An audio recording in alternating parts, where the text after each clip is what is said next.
Ezra, apa tujuan Allah meletakkan buah terlarang sebagai ujian keimanan Adam terhadap Allah? Mohon penjelasannya. Ya, ini memang pertanyaan yang sering ditanyakan ya. Tuhan menciptakan manusia, taruh di Taman Eden, lalu menciptakan segala macam pohon, buah-buahan, dan mereka boleh memakannya. Tapi menciptakan sebuah pohon di mana lalu disusul dengan sebuah larangan supaya buahnya tidak boleh dimakan. Kalau dimakan maka akan mati. Nah, jadi muncul pertanyaannya, mengapa harus ada pohon semacam itu?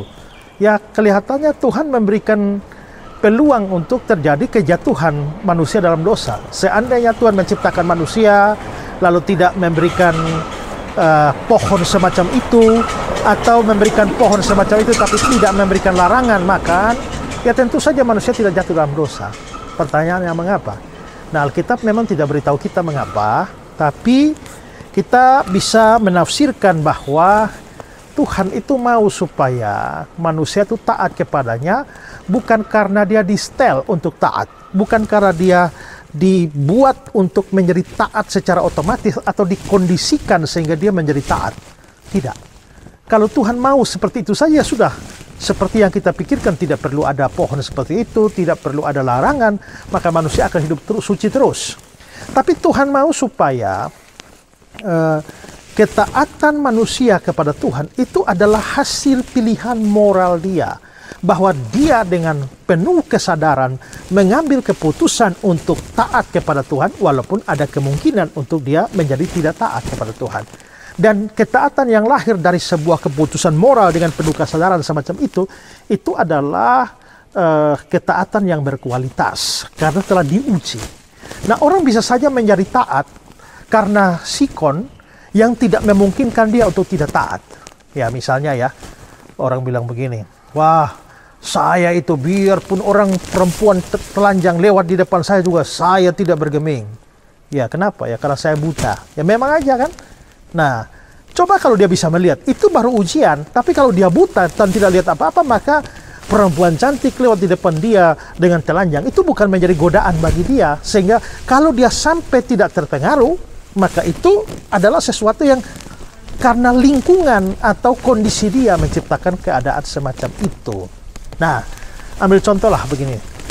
Kalau saudara punya pacar, lalu setelah itu saudara satu hari naik perahu, lalu saudara terdampar di sebuah pulau yang tidak ada manusia sama sekali di sana, hanya ada monyet-monyet, ular, buaya, dan binatang-binatang lainnya. Dan saudara tinggal di sana selama 3 tahun berusaha untuk keluar dari sana. Nah, akhirnya setelah 3 tahun saudara keluar dari sana. Nah, setelah itu pulang, saudara ketemu pacar saudara dan saudara berkata bahwa selama 3 tahun saya benar-benar setia. Saya tidak tergoda oleh siapapun. Saya tetap menjaga hati dan pikiran saya, dan cinta saya itu hanya untuk kamu. Nah, ya memangnya ada siapa di sana yang bisa menjadi godaan bagi kesetiaan dia? Hanya ada monyet, buaya, ular. Ya, masa dia mau jatuh cinta sama monyet, buaya, dan ular? Kan tidak.